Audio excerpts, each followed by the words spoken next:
As a food delivery driver, I had my fair share of encounters with unusual customers.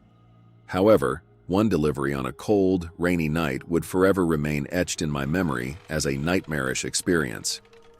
It was a typical evening when the order came through. The delivery address led me to a nondescript apartment building in the city's heart.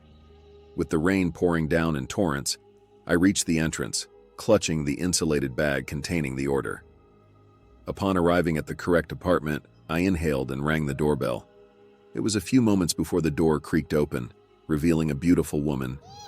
She had striking features with long dark hair and a smile that seemed inviting at first glance. "Hi," she purred, her voice laced with seduction. "You must be the delivery guy. I've been waiting for you." My heart quickened, flattered by her attention. I couldn't help but feel a surge of excitement. It was rare for a customer to be so forward, and I couldn't deny that her beauty had an intoxicating allure.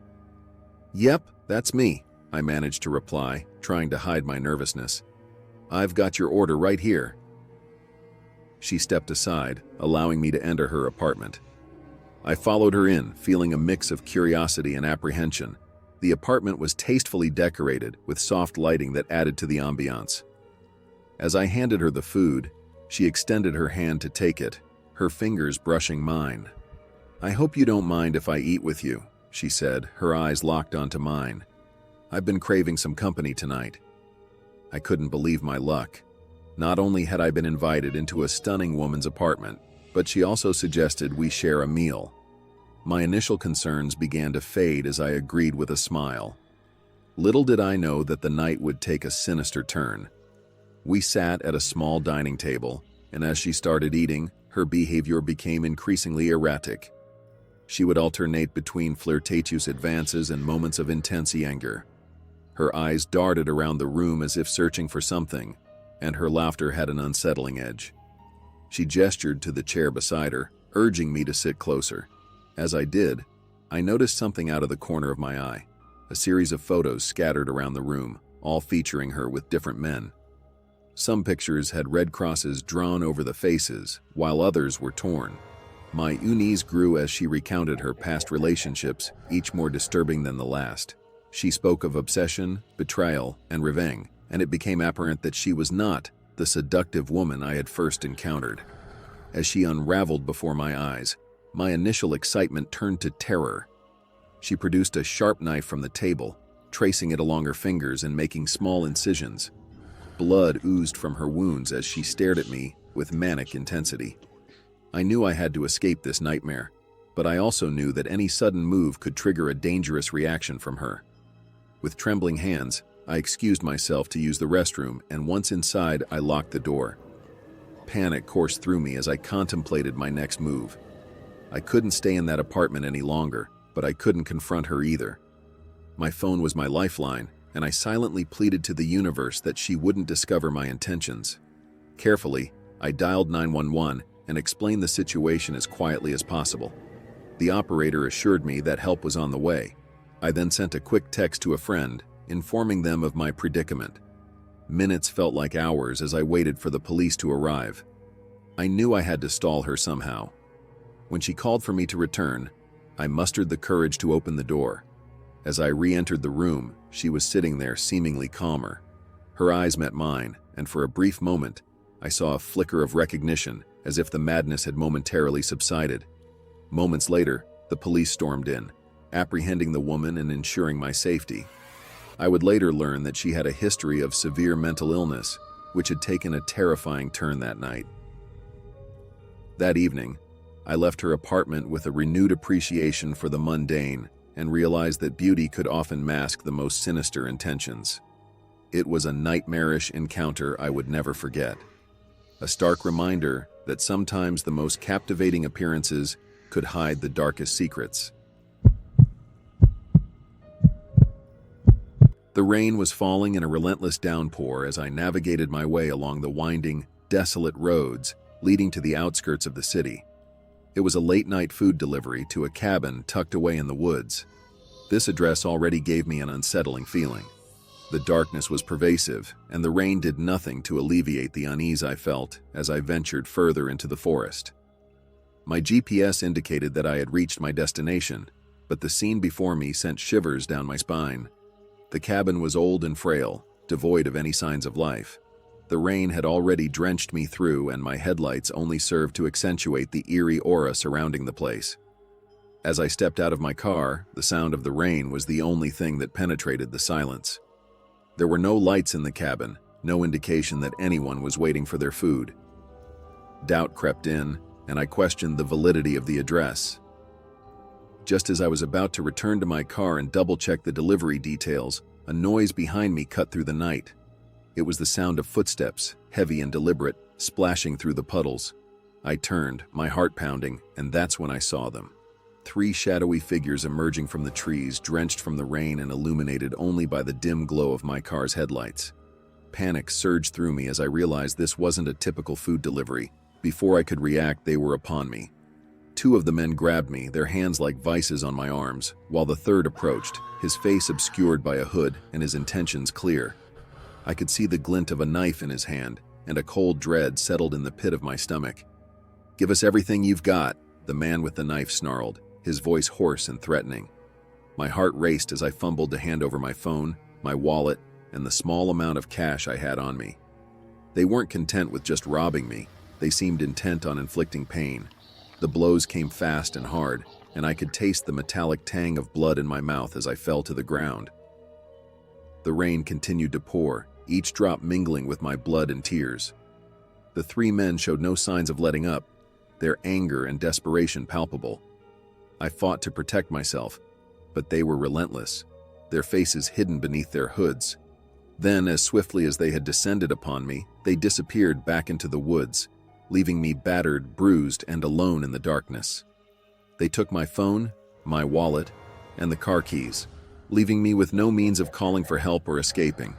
Desperation washed over me as I realized the direness of my situation.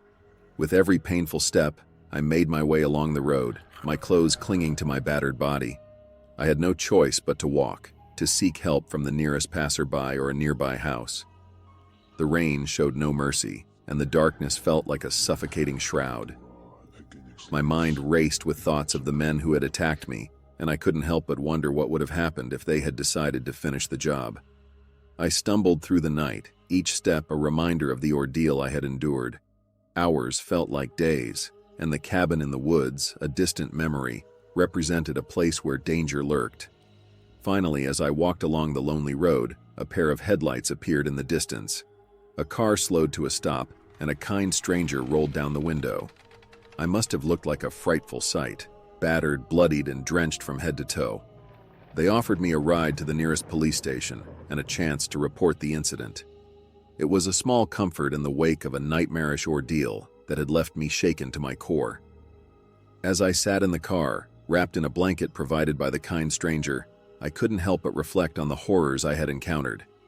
The cabin in the woods, the attack by the 3 men, and the dark, unrelenting rain served as a reminder that danger could lurk in the most unexpected places. It was a night I would never forget, etched into my memory as a chilling reminder of the evil that could hide in the shadows. The moon hung low in the sky, casting a dim, silvery glow over the suburban neighborhood. It was a night like any other in my life as a food delivery driver.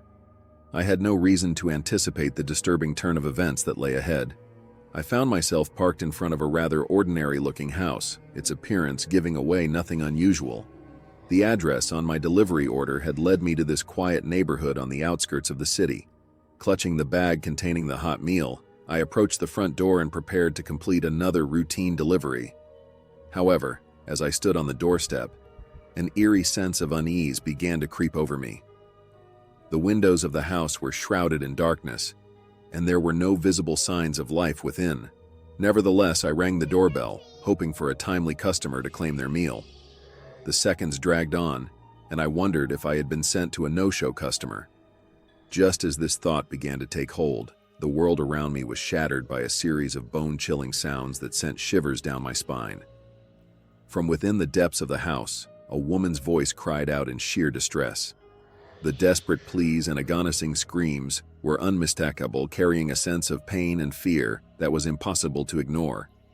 It was as if she were in the throes of physical or emotional torment, her voice slicing through the night like a knife.